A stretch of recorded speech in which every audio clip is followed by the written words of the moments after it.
Hi, this is Sarah Flack, the Education Coordinator at the Child Advocacy Center of the Finger Lakes. Thank you for joining me today. We're going to be talking about ways to help kids with boundaries. The first thing we want to talk about is, as a parent or guardian, you want to be sure to set clear limits. Making sure that you communicate with your child what their limits are, what's expected of them, and what you would like them to be doing in their behaviors should be very clear and concise. Try to start doing this at a young age.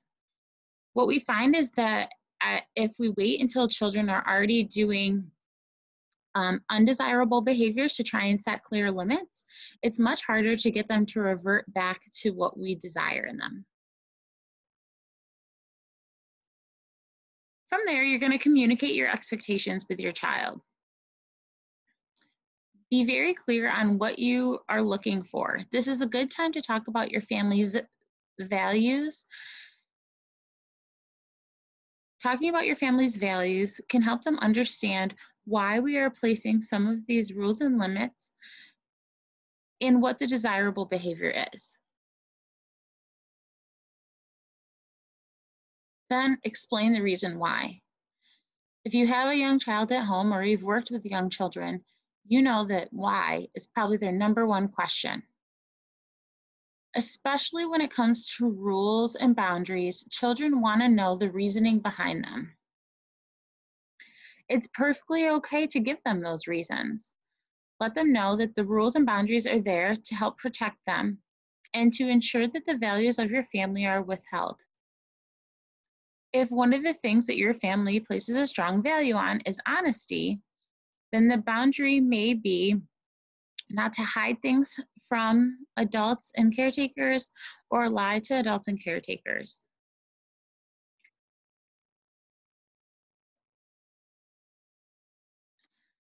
You can also consider displaying the rules for everyone to see.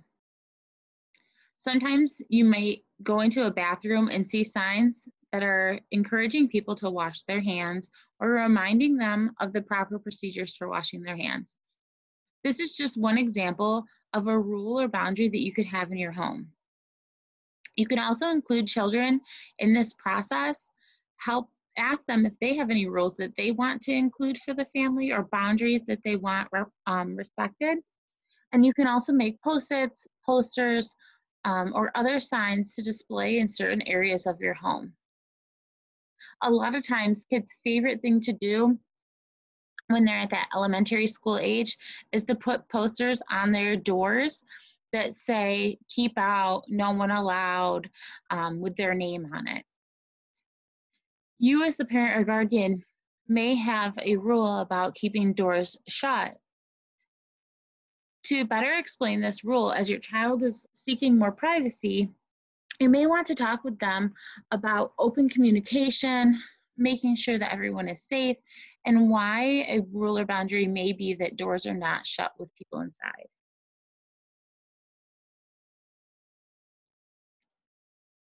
When discussing your rules and limits, be sure to lay out clear and consistent consequences. Consequences should match the violation of the boundary. Some examples could be that maybe you have a movie night scheduled and the child cannot participate in family movie night, or that their bedtime is moved up half an hour, or that they are not allowed to have dessert after dinner because they were being disrespectful at the dinner table. There's a wide variety of consequences, but you should discuss what consequences may be used and then be very consistent when the rule is broken. One of the most important things that you can do as an adult is to model the desired behaviors that you want your children to exhibit. Sometimes our children will even call us out on these behaviors. If we're teaching young children about physical boundaries and respecting their bodies, we may let them know that it's okay to say no to a hug or a kiss, even from somebody that they love. As a parent or caretaker, it may be difficult when a child tells you no, they don't want a hug or a kiss before bedtime, to respect that. But you really need to model the behavior and respect that child's boundary for personal space. Don't be surprised if your children call you out on not following the limits that you set for them. Practice patience.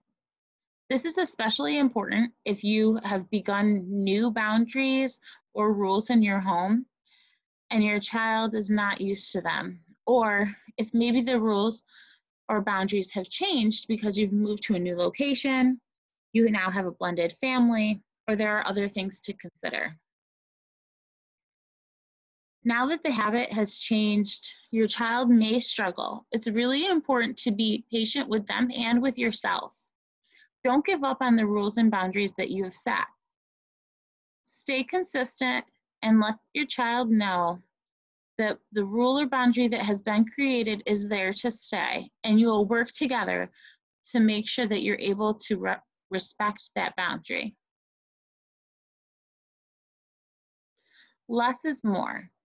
This can be said for a lot of things, including setting boundaries and limits. You really want to think about the core values inside your home and the priorities for your rules and boundaries. Just like if we were teaching a small child how to complete a task, it would be very difficult for them to follow multiple steps and directions from point A to point B because they would forget or they wouldn't be able to focus. When we're creating our list of boundaries and rules, try and introduce them slowly and one at a time for very young children. If things are changing due to a change in circumstance or living situation, try to focus on the most important rules and limits first and make sure that they have those set before adding additional.